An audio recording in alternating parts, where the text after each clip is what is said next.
873 873. Adam's at Coogee. Good morning to you, Adam. Good morning, Mark. How are you today? I'm very well, thank you, mate. What I want to talk about is, I'm not trying to inflame this situation, but the Prime Minister won't do anything about this. He won't meet with the Jewish leaders. He won't take responsibility. He's the Prime Minister of our country.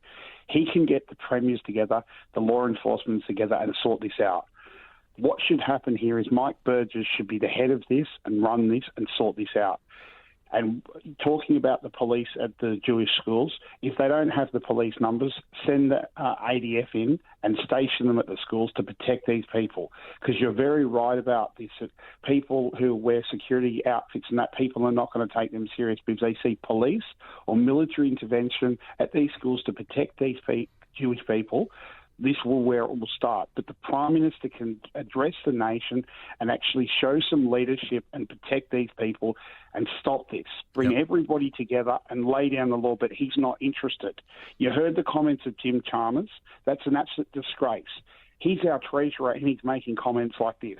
This is the sort of behaviour Labor did in Queensland with the criminal justice when they said it's a media beat-up. Same thing what's happening here.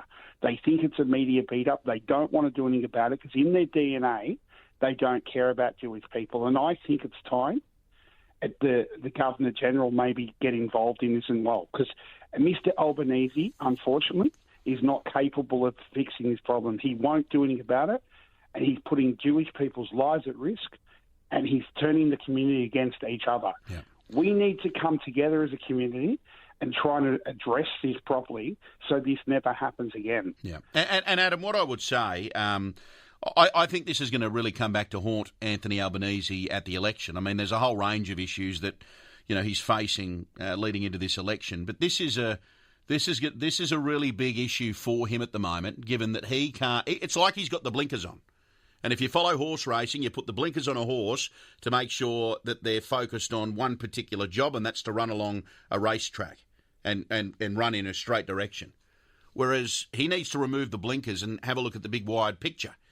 I don't know whether he's stuck in the Canberra bubble, but I think if you've listened to me over recent weeks, in particular yesterday, which I've got to say is probably one of the more full-on programs that I've presented here on this network in the 18 years I've worked at 2GB, there is a real sense of fear and a real sense of anger out there at the moment. And in times like this, we turn to leadership.